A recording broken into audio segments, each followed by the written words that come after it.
слабиот иман е опасна работа. Ако ослабне иманот кај човекот, тогаш грешењето кај него е многу лесно.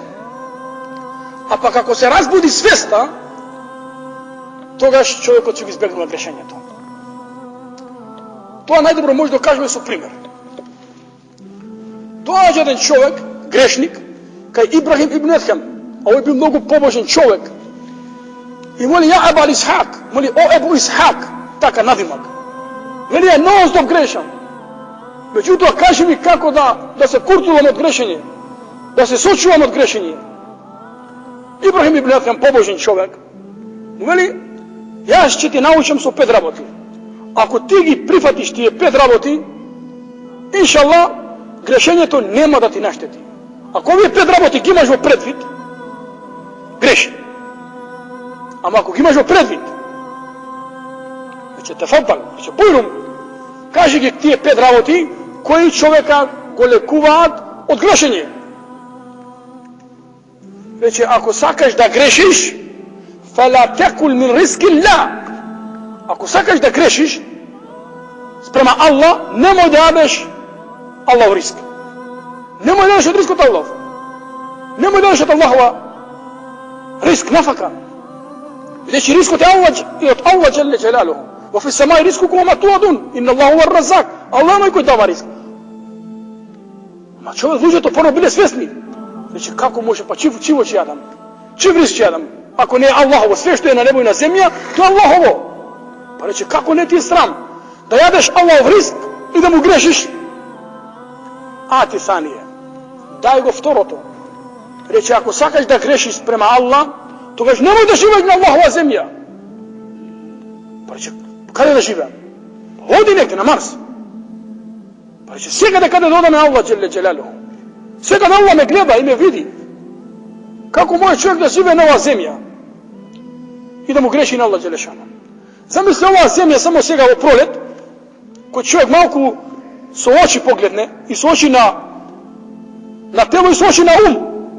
Ова зеленило, овие реки, ова небо, ова сонце, овие убавини кои ги дал Аллах џеле џелалуху.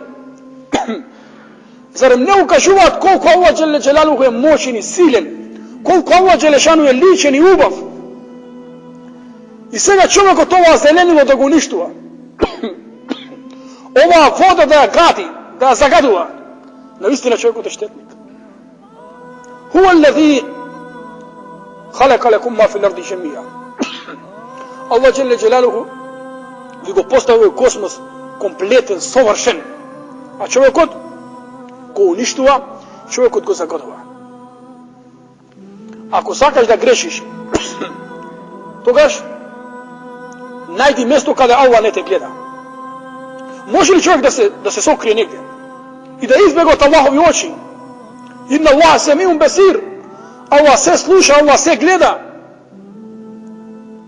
Трето, ако сакаш да грешиш, тогаш кога ќе дојде мелек на смрт да те земе душа, рече му, чекај ме, не сакам да умрам. Има некој од нас таа желба? Има ли човек кој може да му рече на мелек на смрт, не ми се умира, и да му рече, дојде друг пат, сега не сум спреман, чекај да се покајам? Има ли човек што е вечен на оваа земја? Че нема човек кој е жив, кој ќе биде вечен на оваа земја. Че мора да умре. И пето, кога ќе дојдат мелеки зебанije, оние кои се надлежни чувари за џехеннем, да те земат и да те фрлат во џехеннем, речи им, не идем со вас. Па рече, кој може тоа да го направи? Па како не ти е срам? Да јадеш од Аллахов риск, да живееш на Аллахова земја, да обстоиш на оваа земја, на мелекот не можеш да му возвратиш, на мелеките зебани не можеш да им речеш не, тогаш како можеш да грешиш?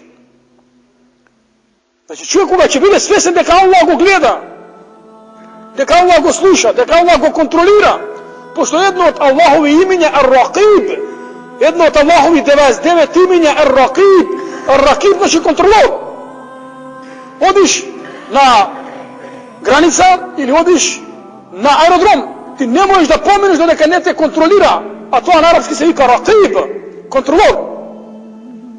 Да провериш што имаш од тебе. Аллах џелешануху има и мелеки пуштени кои те гледаат koji te kontrolira, a Allah dželle dželaluhu sve snima.